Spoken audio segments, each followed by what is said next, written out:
Welcome to episode 9 of the A Travel Talk Show. Number 9, call. Number 9, that's big. Get better. We've had some incredible guests, and tonight is no exception. Yeah, it's been a good education experience for everybody. Yep. I think, for me anyway. Well, there you go. And as long as you learn, Colin, everyone's happy. Thanks, Greg. Everyone should know the show is recorded live on Facebook and is available on the ehCanadaTravel Facebook page. The following day, we publish an edited version, a little shorter. We take out maybe some of the bloopers. Unfortunately, I'm big on bloopers, but on the edited version, we want to shorten it up a bit. Okay, so my name is Greg Gerard. I am your co-host of the A Travel Talk Show. I'm a co-founder of ehCanadaTravel.com. We are the largest privately operated website in Canada at 18,000 pages and 16,000 photos and videos. I public speak. I also do a tourism and community consultant. That is the beauty. We do broadcast live, self-isolation, and we practice physical distancing as we are going through these times right now. We're going to go right now and talk about the A agenda.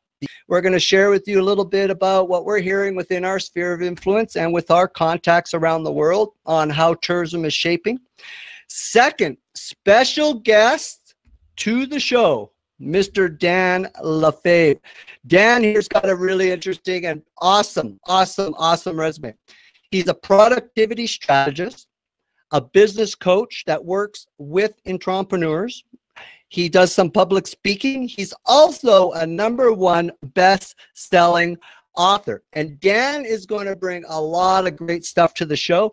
He's going to give us a lot of his insight. Me and Colin, we're actually the brothers of tourism. And Dan, welcome to episode 9. And episode 9. So this week in tourism, boy, it happens so fast. It changes so fast. But there are some early signs of what we're seeing out there on some of the traveler habits and of some of their friends. And I think Junior is coming back to the show. He's looking a lot brighter, a lot more. Oh, there you are. So, thanks for the intro. There you go. Yeah, it's a little bit better. I think you're probably somewhere in the back country of Canada by the seams of it, eh? You're a little choppy there too, so I think our internet might be. Are we having a brother fight on the air? Who's choppy? You're more choppy than I am. Yeah.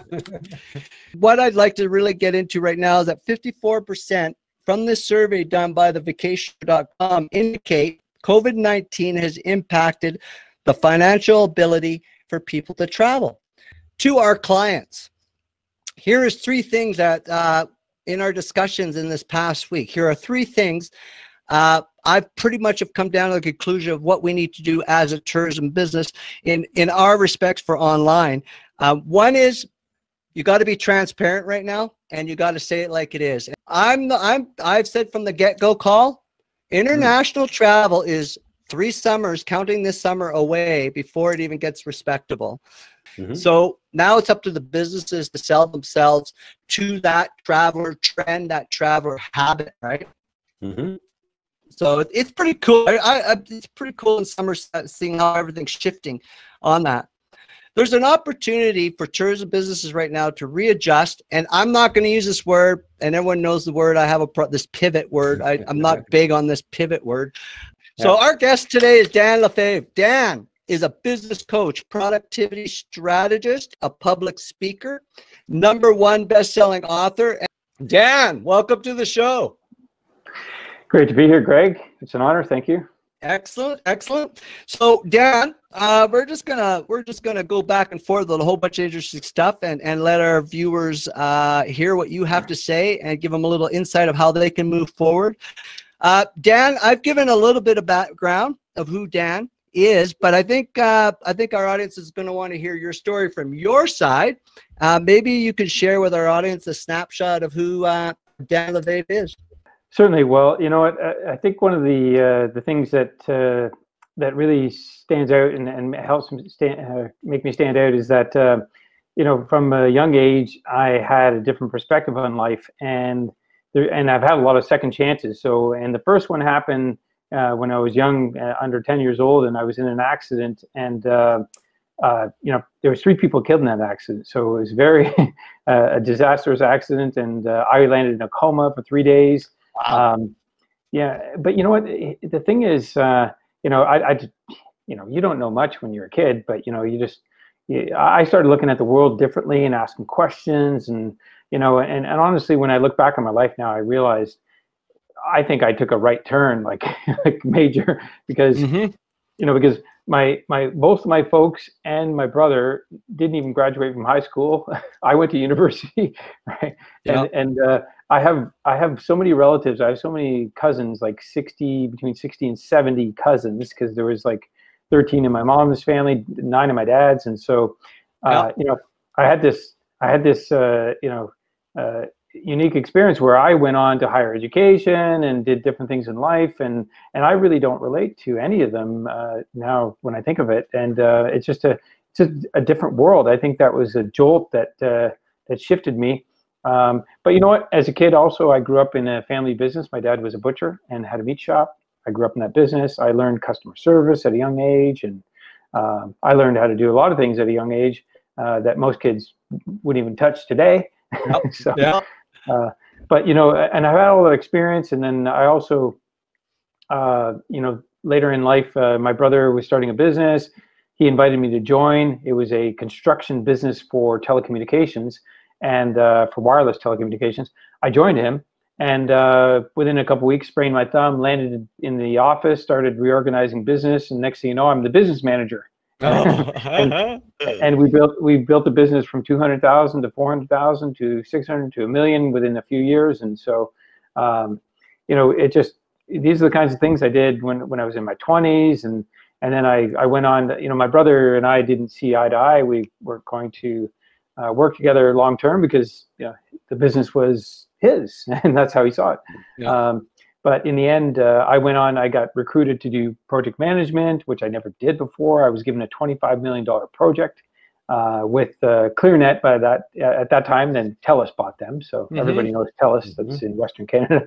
Yeah. But or all over Canada. But anyway, so I ended up doing project management for a while, handled a $25 million project. I went on to do real estate negotiations. Again, never did it before. So, and then beyond that, I went on to do, I managed a commercial portfolio for Canada's largest landlord, and I built that by $10 or $15 million over 7 years. And so, nice. If there's anything, I'm resourceful and I have resources, and I find a path. If there's a path that leads to distance, I find it, and that's why I refer to myself as the shortcut to success coach, because I invariably find the shortcut. It just never fails. I don't know. I have this belief that that's my my capability, my power, and my superpower. Well, you know what the thing is, I just step in. I say yes, and that's one of the things that I've really gotten good at. I say yes, yes, yeah. I just keep saying yes.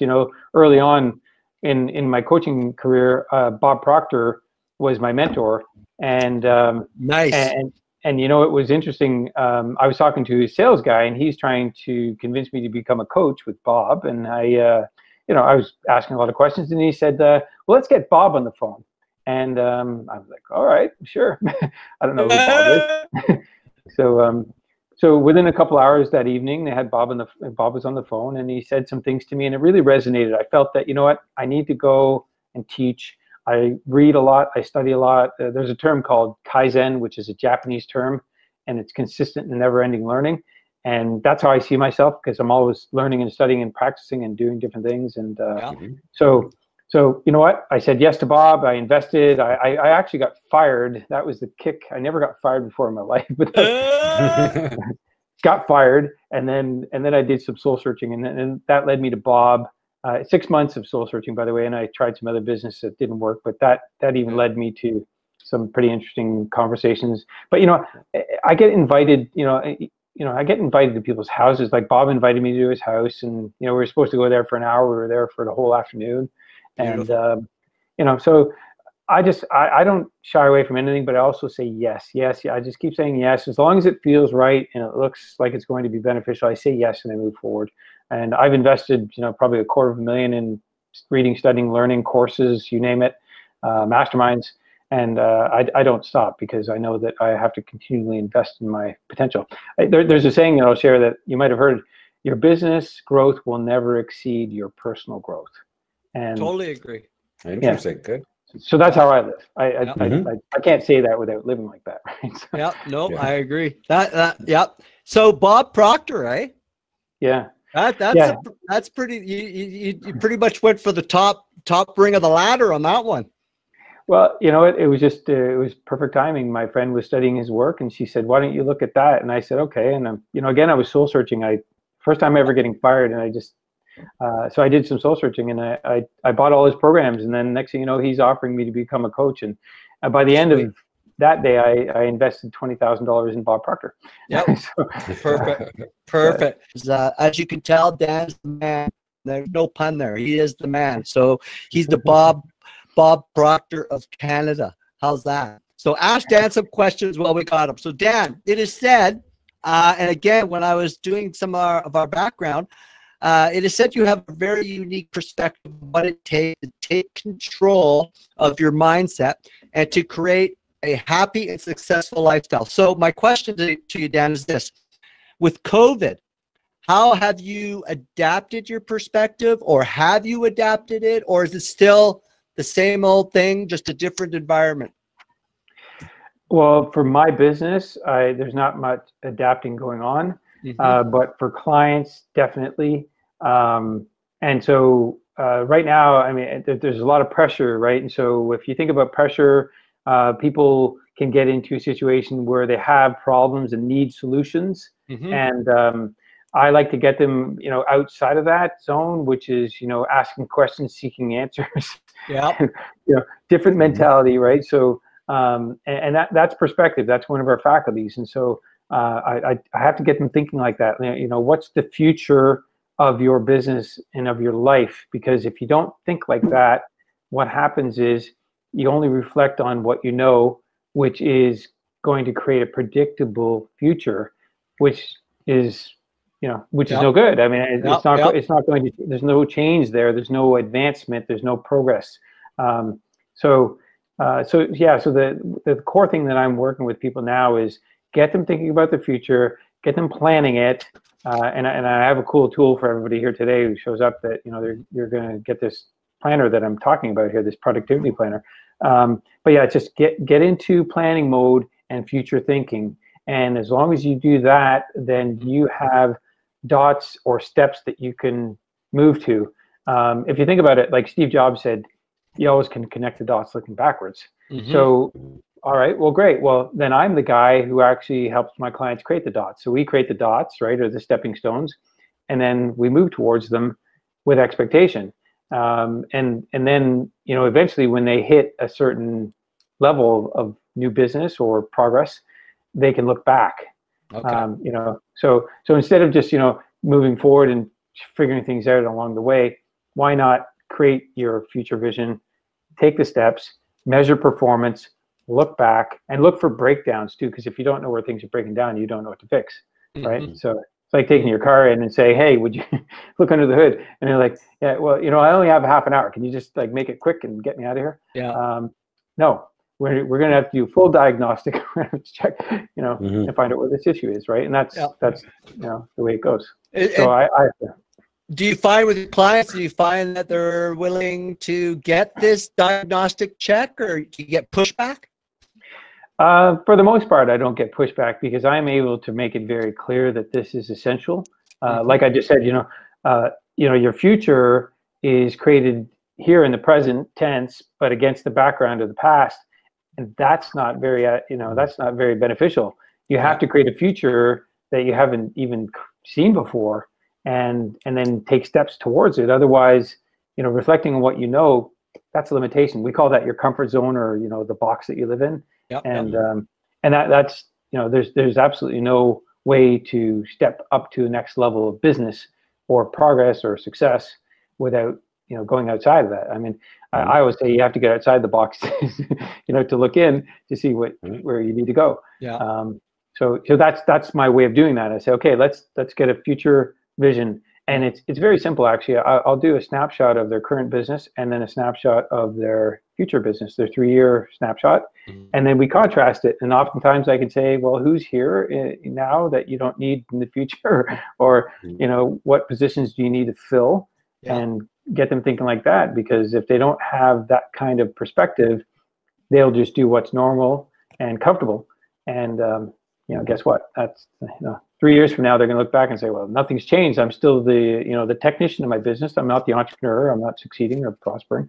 Yeah. And And Dan, this is just so everyone that's following. Dan has got a very special offering for at the end of the show. So get on your Facebook pages and tell all your buddies to come on here, because you're only going to get it when Dan's here giving out that thing. So get on the horn, tell all your friends, come on. Dan, our #1 book selling author, is going to be giving out some valuable advice for many businesses during this this COVID situation. And so make sure get all your friends to tune in and grab on board. Now, I know majority of you don't like to make comments, but if you do got some issues, you got to bring them up now. Dan, this is another thing. I kudos to the mindset engineer. I think that is such a cool saying. Yes. How can businesses in tourism, Dan, how can the businesses in tourism industry apply your 4 proven mindsets, mental faculties, the mindset engineer? How can they apply it during these challenging times? Maybe give them a roadmap to follow. Certainly. Well, I won't be able to go into all the mindsets because have limited time, or even I can name the faculties, but I'm going to focus in and drill in on one.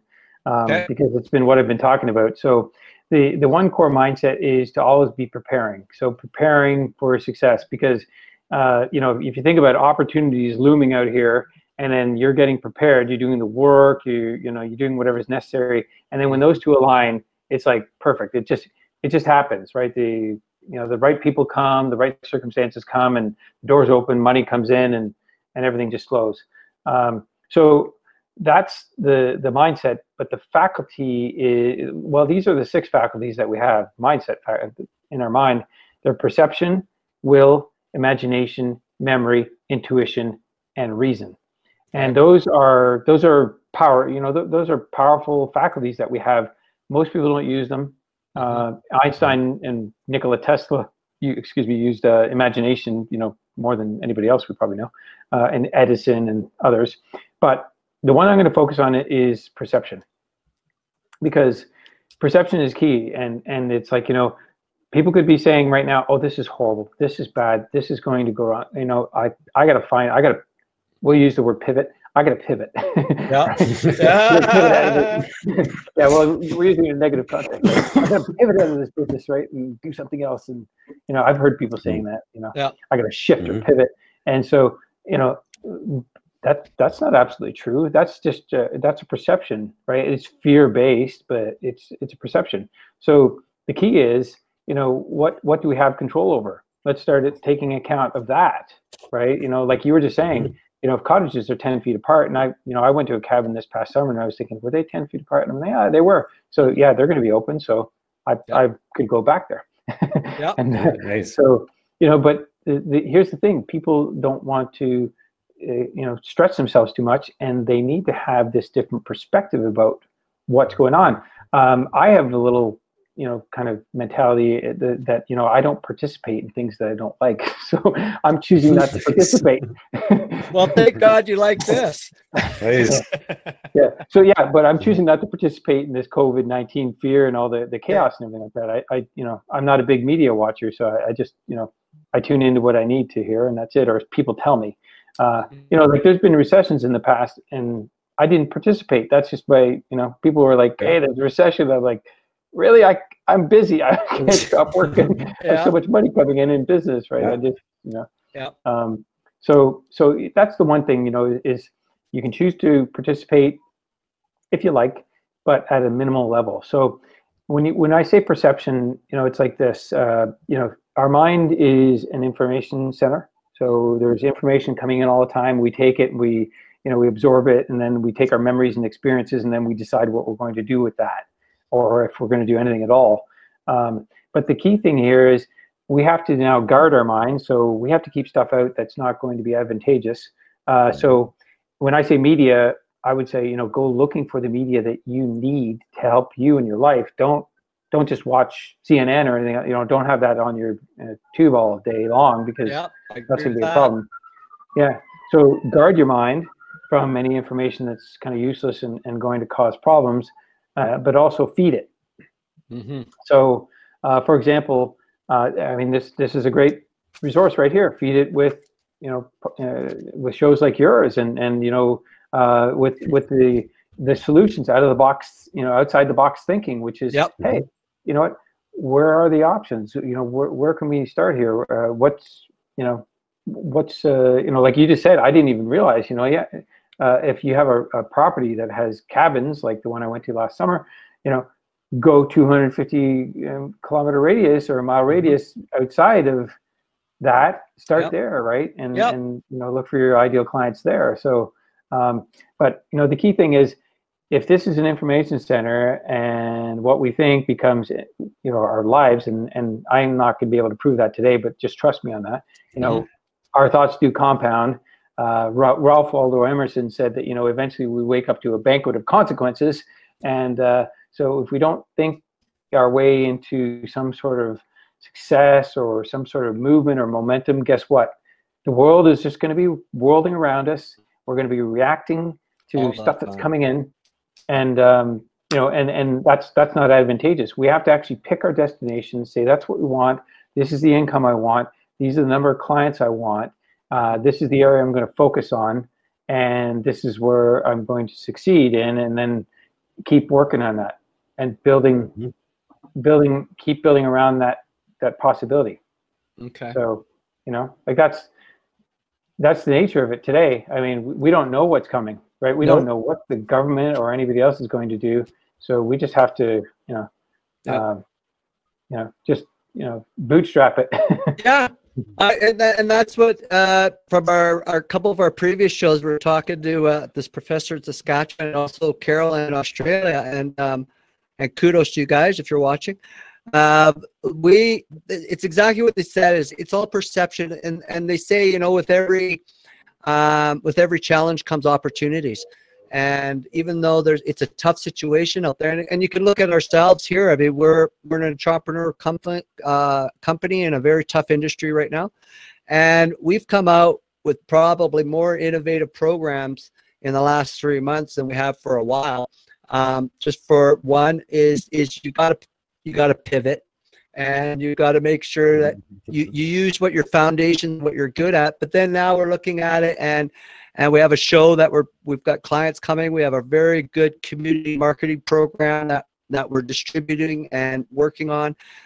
Dan, one of the things is working conditions. Now, for many of us in tourism, especially the business owner, has changed so much. Like we're all working from home a lot more. We're learning all these new skill sets. We're learning all these new technology, all these new communication tools. We're figuring out how to manage staff from a long distance. So routines are so different right now. And as I'm sure you know, and as we've researched that routines is what happens with society when we're always working. We get up at 9, have our coffee, have our eggs, get to work, be there by 9:30, have our lunch at 12, get up at 12, come home at 4, get back at 6. So now that's all changed. Now they're turning to online and working from home. So what advice can you give them to transition? Well, again, if they're used to going to a place of business, and that's a big shift. I mean, everything is a big shift.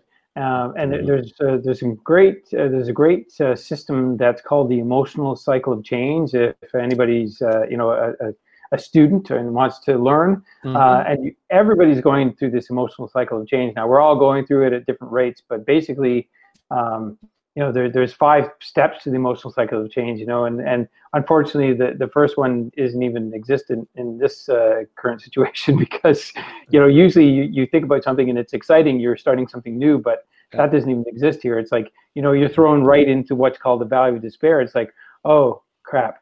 Yeah. Yeah. Uh-oh. The doors What do we just do now? Alright. Yeah, this is, you know, Yeah. yeah, what to do, you know, and everybody gets paralyzed, you know, there's analysis paralysis, and it's like, okay, what's going to happen? You know, Yeah. we're going to go downhill here. And we start thinking about all of the things that are going to sink the ship. And, you know, unfortunately, that's not advantageous. So to answer your question, the key thing here is to have a structure, have some sort of structure to your day, you know. I always plan my day in advance. So if you want a great tip, that was one I picked up from the research I did about Andrew Carnegie, the steel magnate, you know, years and years ago. You know, plan your day in advance and just give yourself 2 or 3 things to do. Unfortunately, the word priority has been thrown out the window because they made it plural, and that's not right, because priority actually meant first thing.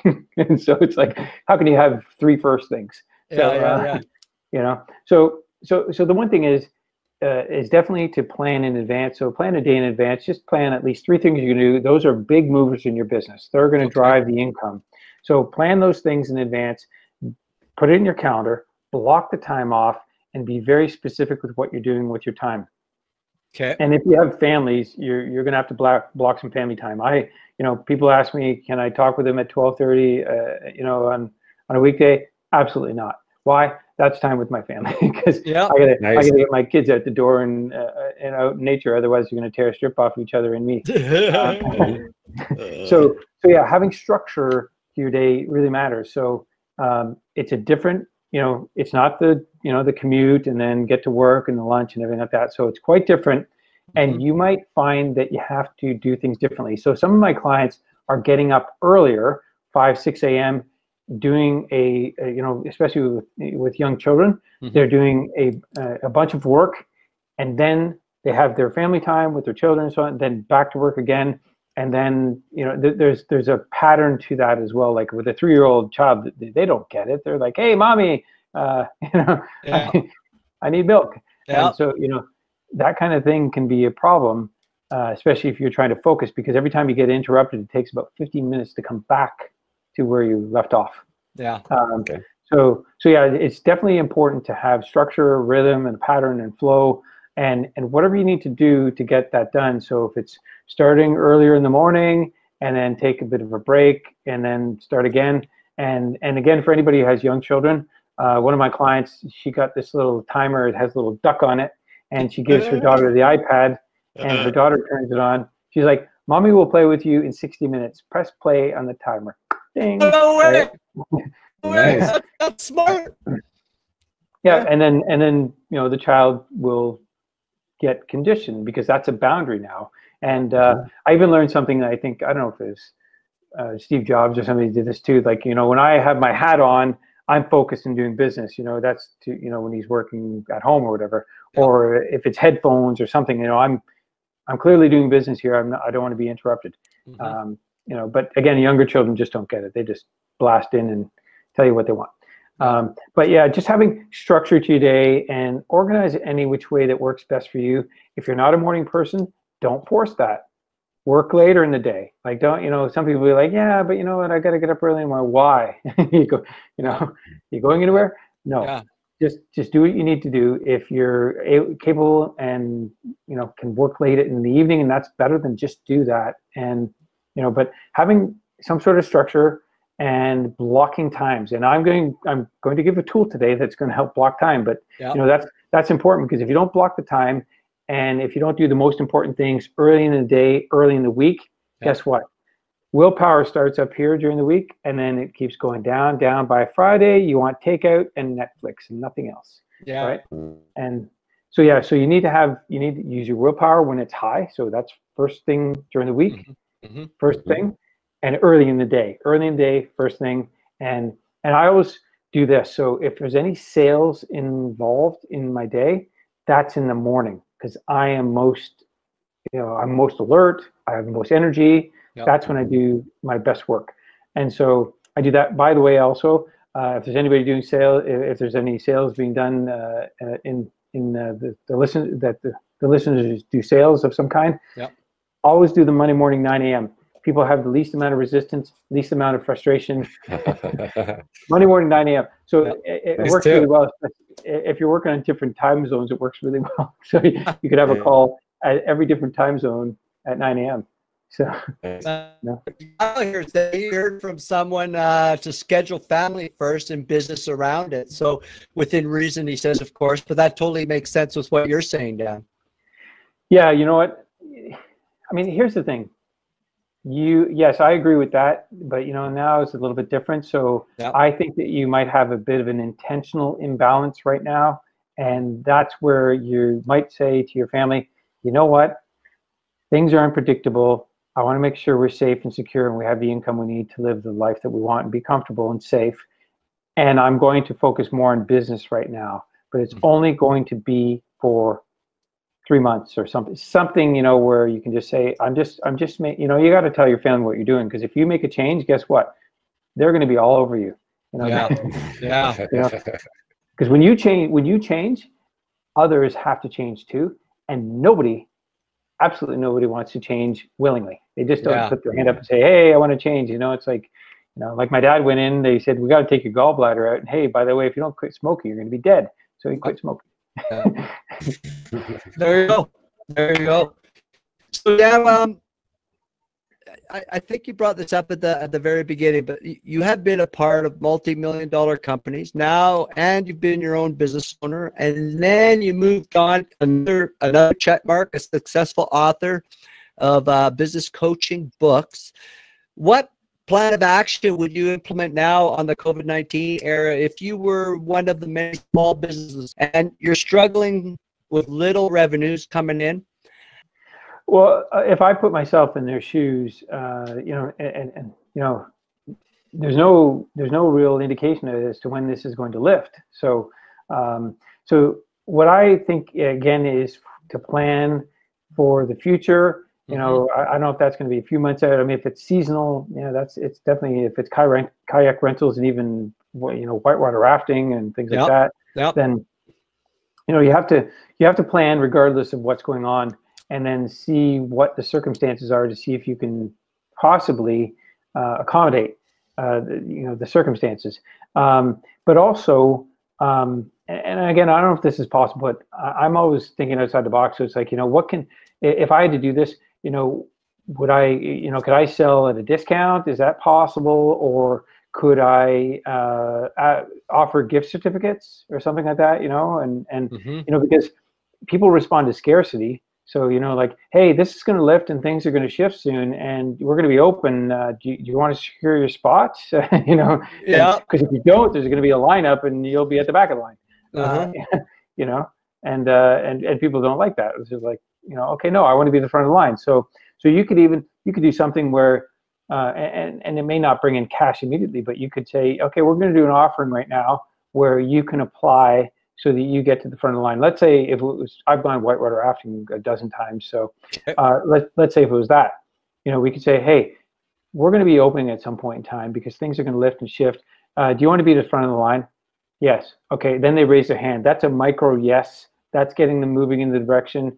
Then you'll have a list of people that have said yes already that you don't have to go out and find. You've already said, once we're ready, you're going to be first in line. And people like that. And you might even say, we'll put a deposit down or something like that if you wanted to generate some cash. It could be a refundable deposit if things completely fail. Hey, have you heard of this one thing they're doing overseas somewhere where it's called a travel bank? And what they've done is they've set up, this company has set up like a banking on their system, so you can put $1 in, put $4 in, and start putting a little bit here and there into what's called a travel bank. And then when everything lifts and shifts a bit, you'll have that money in that travel bank, and they'll add an extra 25% to it, and boom, they're off to the races. Did you hear of this travel bank sort of concept? No, that's the first time I've heard of it, but I like it. I think that's very ingenuitive or innovative. Yeah. I thought it was it's such a different take. And then again, with the cruise ships, here's another one that they're doing. And see what you think. This one is the cruise ships. They're taking a $1 deposit for a cruise. So they're making it so affordable that because for that $1 that you, like you said, get in the front of the line. And that's another one. I don't know if you've come across that one.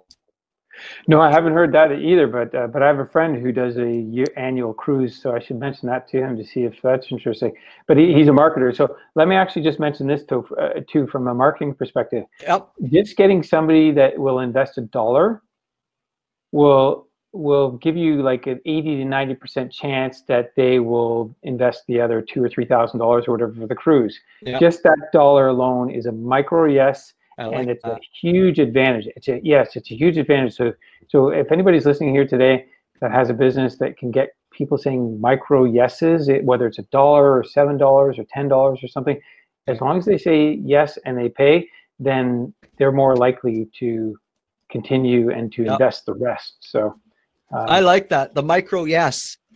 That's good. Yeah. That's good. And I agree. I think if they put a $1 down, or this travel bank idea, and again, there's that innovation, Dan? There's that outside the box thinking, and it's really beautiful. I get excited about that stuff. I'm a big believer in looking for unique solutions and out of the box thinking. So Dad, tell us a little bit about, before we go and do these last two, tell us a little bit about this offer that we're going to share with everyone that you'd like to provide. Absolutely. Well, listen, I'll just tell you, I studied a book called The 12-Week Year over a year. And when I say study, this is how I've been doing this for 8 years. So I will take a chapter and with a partner, and we'll take turns starting each day, so we don't read the same things every day, but we'll read the same chapter every day, or 2 chapters depending on the length.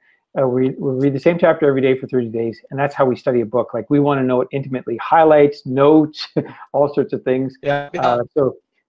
So we studied that book for a year, and out of it came this 12-week planner, and it's so fantastic. It's plug and play. All you have to do is pick your goal, why you want that goal. So if it's a financial goal, you want to attach something to that. Why do you want that? And it could be, a couple months off in Costa Rica or something, but something that motivates you. And then you plug in the things you control. So the actions you can take that you control. We call it their lead and lag indicators. So the lead indicators, the things you control, are things we're talking about here, which is, what can you do to generate some business? Get people saying micro yeses, and you start building those actions, or tactics as they're called, on the sheet into your plan. And then you put them on you plan them each day when you're going to take the actions, and then you put them in your calendar. So it's a bulletproof system. It's a lie detector test. and you have to be honest with yourself, and you should have a partner, because it matters. Then they can say, hey, wait a second, you didn't do that thing. Don't make it up, right? You know? So it's a lie detector test. It's a 12-week plan, so that's 3 months, right? So it's perfect. And usually there's usually a gestation period for goals to come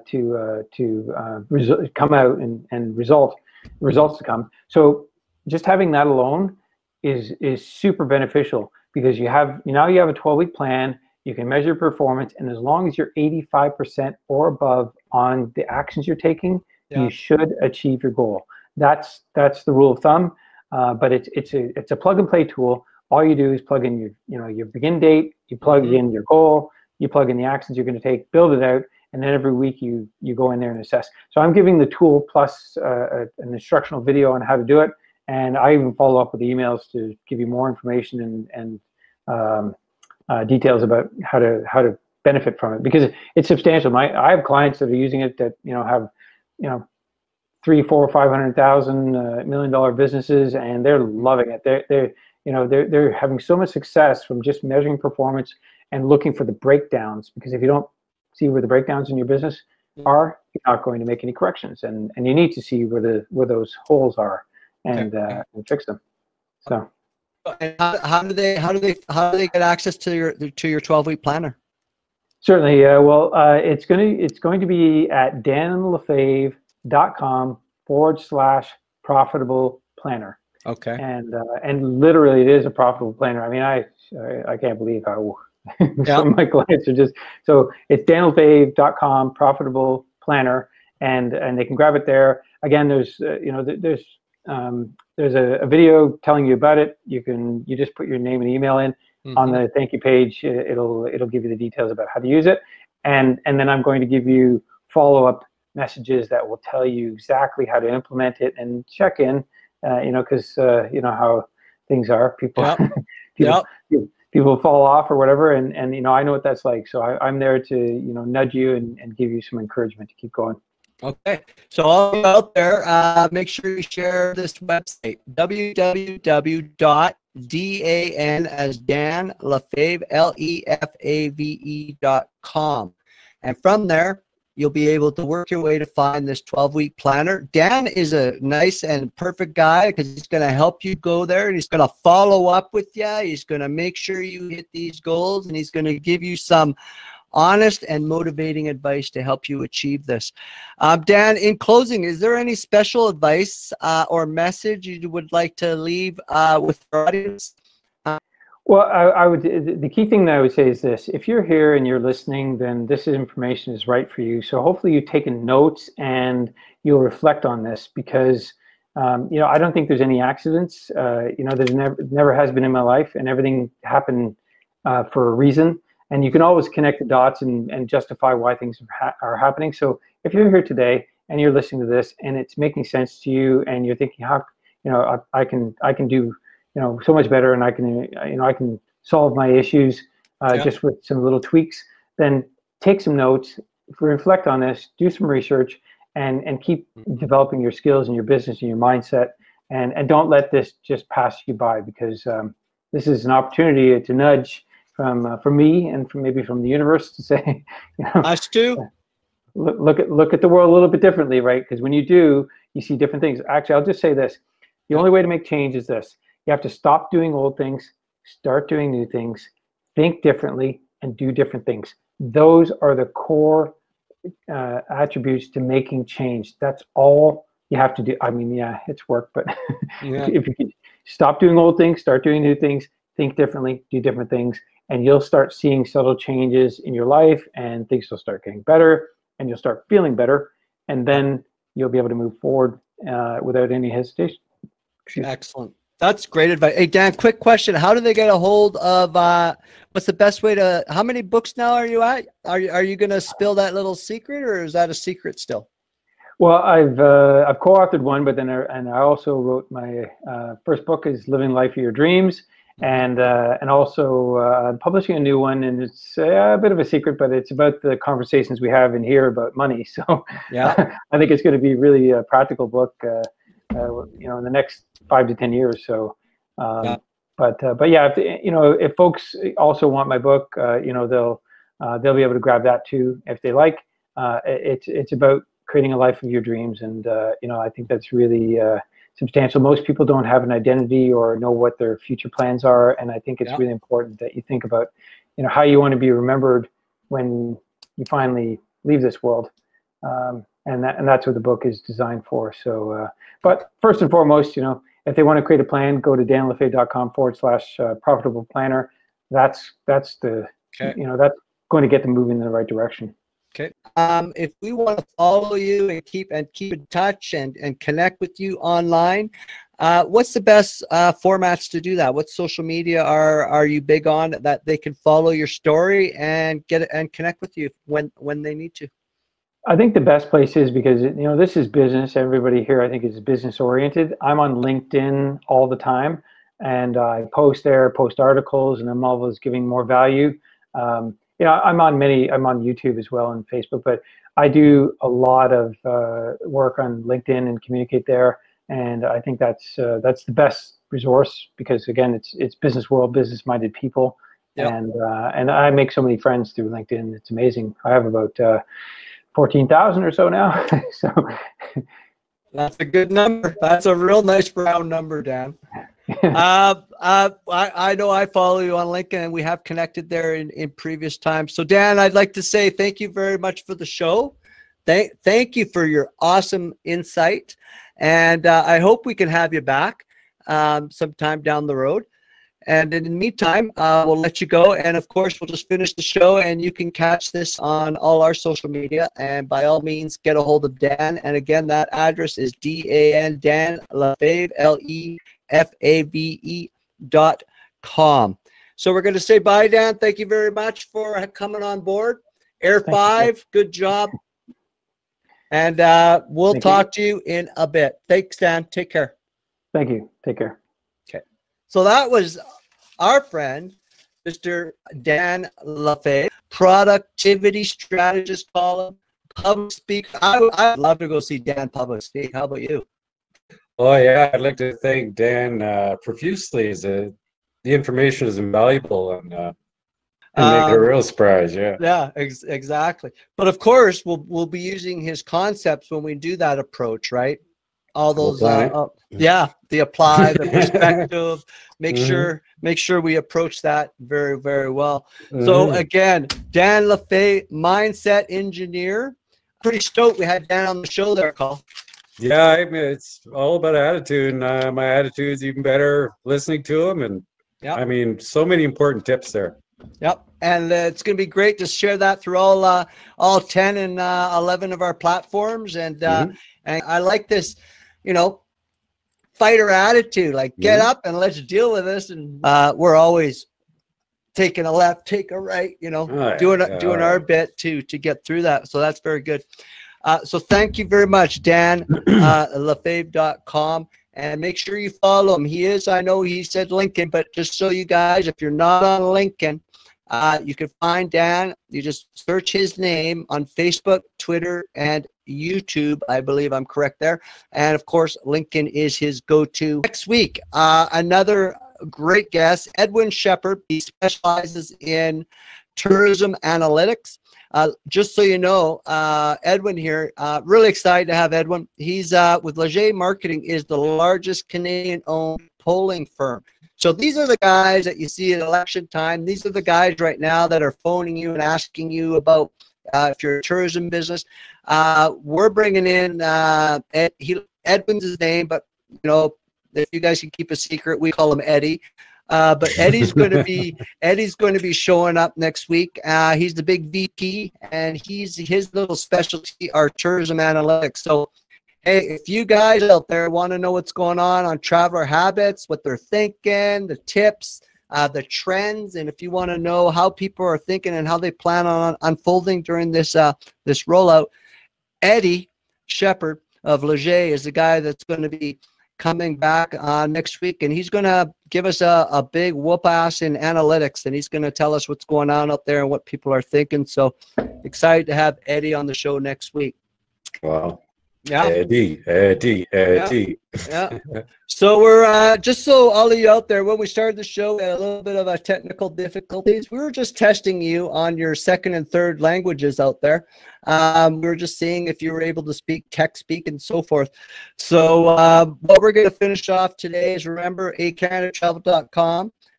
We are the bros, the A-team, the co-founders of that website, 18,000 pages. Look, let's be upfront. If you're going to be safe and do your travel, and which we all want to do, you got to plan.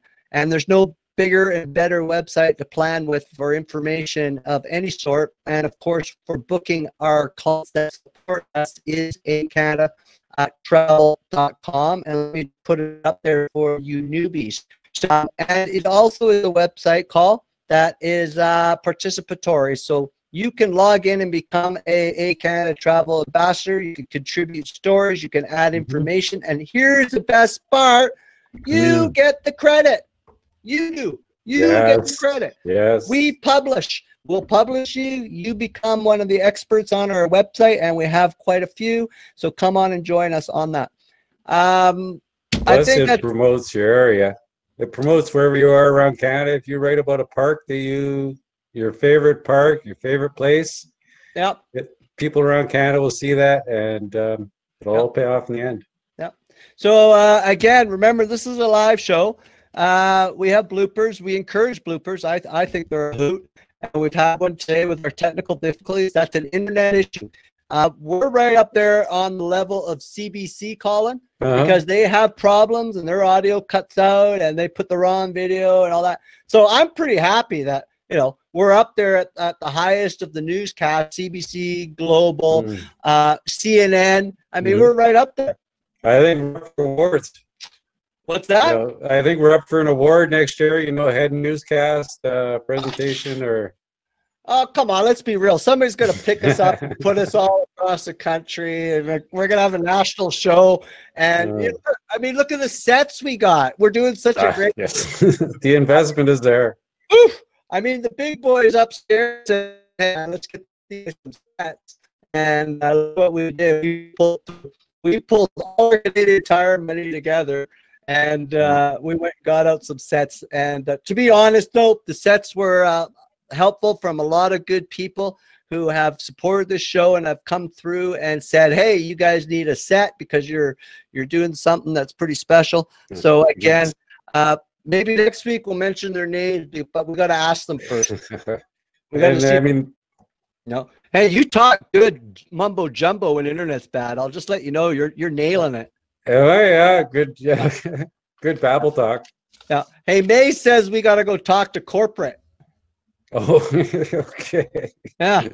So I think you're right. I think when we talk to corporate, the next thing we're going to get is a private jet or something. I don't know. We're going to go big, May. We're going to go to the big men. So finish off our show, Colin. Again, thanks to Dan LeFave. That was awesome. Yes, thank you, Dan. Now, what we're going to finish off is our favorite, and it's a little video clip, and we don't tell anyone what we're doing, but we pick out a place in Canada that has hit home, that left an impression, that we did not expect it to be so cool, so beautiful, so scenic, so rural, so non-crowded, so energetic, so peaceful. So any other shows we need to mention, we got them all.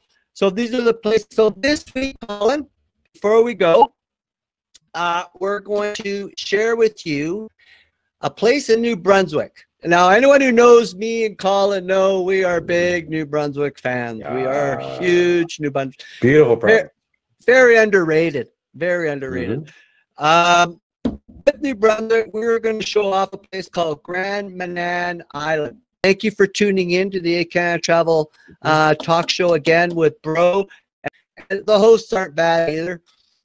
They're pretty good, I think. Colin, the hosts? Oh, the hosts are the best for sure. Especially when the internet's all choppy. You know what? It's going to take a lot more than internet choppy, bad audio, bad video to shake up these two Canadians. I'll tell you that right now.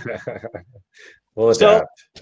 We'll adapt. So again, we're going to leave you all with our little movie, and here we go. It's called The Isolation Vacation, and we are featuring Grand Manan Island in New Brunswick. So you want to say bye, Call, before we start, or? See you later, folks. Thanks for tuning in. Excellent. So that's it from the AT, and we love you guys. We'll see you next week, and we're going to leave you with this little video. Enjoy, have fun, and travel safe.